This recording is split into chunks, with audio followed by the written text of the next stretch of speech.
for State School Superintendent to the stage. You got that? You got that too?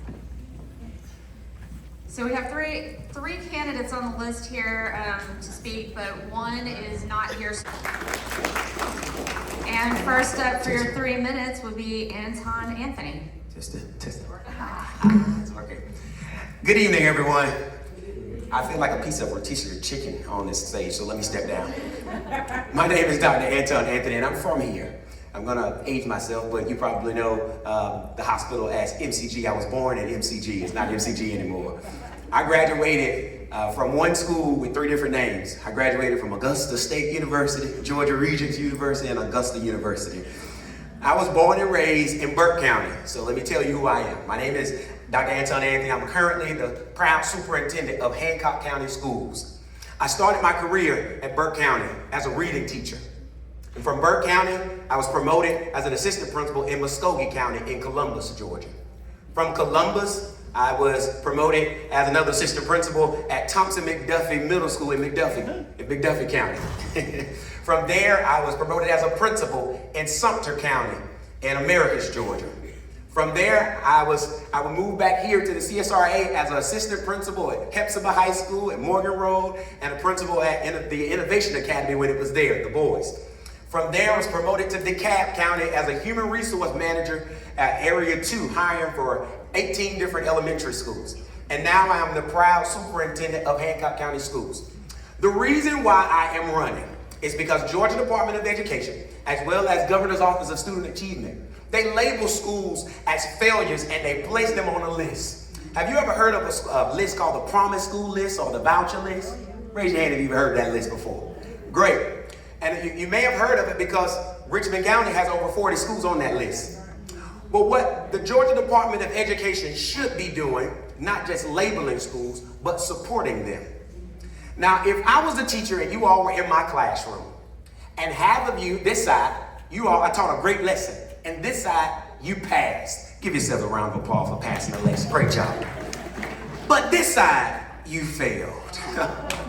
As a good teacher, what am I supposed to do? Keep going. She said, keep going. But as a good teacher, this is what you're supposed to do. The term that we use in education is remediation and acceleration. I'm supposed to remediate this side to bring them to content mastery and accelerate this side. Am I right? This is what the Georgia Department of Education as the superintendent should be doing as the lead learner, and this is what they're not doing as the lead learner. And that's why I'm running for a state school superintendent. I believe that every student is different, every school is different, and every district is different. So I'm running to offer real supports for schools across Georgia. My name is Dr. Anton Anthony. All right, thank you, Dr. Anthony. And next, I hope I said this right, Otha Thornton, correct? Hello. Good afternoon, Augusta. It's great to be back here. I'm originally from Elberton, Georgia, but I spent all my elementary and middle school years here in Augusta. So I attended Windsor Spring, Meadowbrook Elementary, and Meadowbrook Middle. So Augusta has a special place. And then as a soldier, I was a senior commander with the National Security Agency. We have a cyber center here, so I was connected to Augusta as a soldier also. With that being said, the most common question I hear is, what does a state school superintendent do?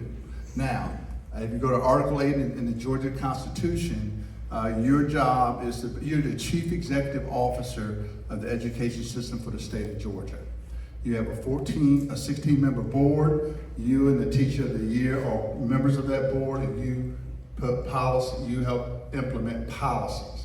That's what you do. Now, what are my qualifications? First off, the qualifications of the 8 candidates, the 3 Democrats and 5 Republicans, I've been endorsed by the Georgia Federation of Teachers on the front line.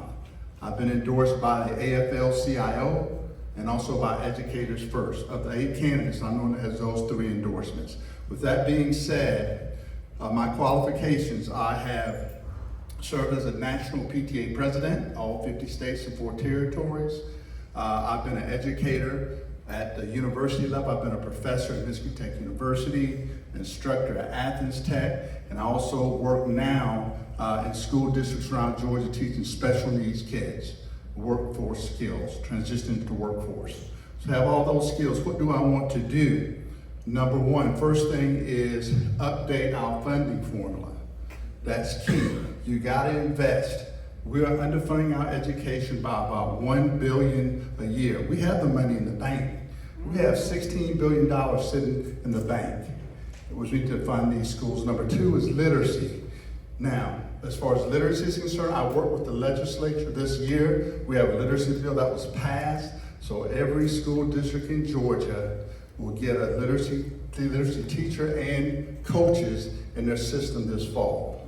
So keep those things in mind. Now, as far as all the candidates, the three things that I have to be an effective superintendent and move Georgia forward from 38 on up the ladder is number one, I have the most executive experience. I also worked at the White House under President Bush and President Obama.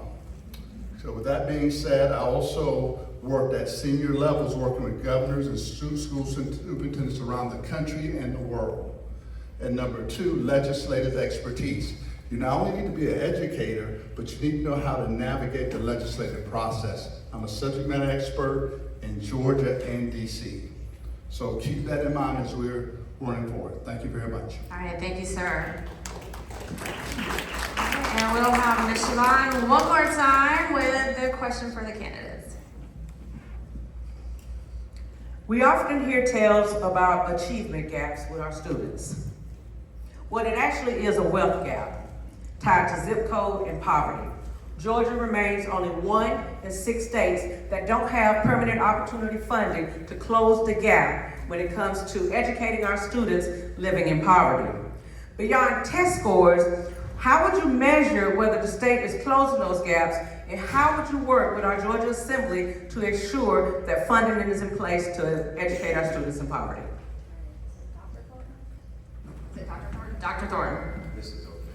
Okay, thank you.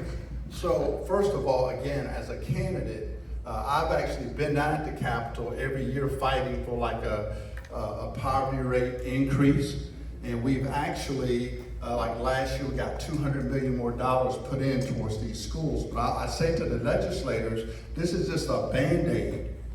We need to really rework the formula, and that's something that I'm prepared to do and make happen. I was just talking to one of the governor candidates the other day, and I said, Governor, future governor here, I'm gonna need about $1 billion just to start till we figure out what we need to do to get the proper funding. But I believe in ensuring that we hit the areas, because I know Augusta, we have some high poverty areas here, Title I schools, and we need to make sure that we're funding our schools properly, because you need the proper funding to make sure the kids have the support, and the teachers have the support, and the administrators have support to make things happen. Thank you. All right, thank you. And Dr. Anthony. So I'm going to answer this really quick like an educator. So how do we know our schools are performing well? Attendance, behavior, and content, right? So attendance, behavior, and content. I'm approaching it like the MTSS process. So of course we are advocating for funding for our teachers. We're advocating for funding for low wealth communities. And I jumped in the race a little late because I realized being the superintendent at Hancock County Schools is probably one of the poorest communities in the state of Georgia, that no one was coming to save us. And so I jumped in because I know that if no one is coming to save us, someone has to do it. And so how do we keep ourselves accountable? It's attendance, behavior, and content. So when you are funded correctly, when you receive your funding, you have to ensure that we're not just throwing behavior specialists at school districts and we want to see if the behavior is actually declining. So if we're funding them with mental health supports and psychologists, we want to make sure that we're actually meeting with students and those issues are declining. Grades and literacy and numeracy rates are increasing in our 3rd and 4th grade students. In high school, not just high school graduation rates, because we don't want to just graduate kids and then get a diploma and still reading on elementary levels. We want to ensure that they're actually reading and being productive citizens. So how are we going to measure once the funding is that applied to all districts throughout Georgia, is to measure just like we measure it in the school through the MTSS process, attendance, behavior, and content. All right, thank you, Dr. Anthony. Let's give a round of applause for your state school superintendent candidates.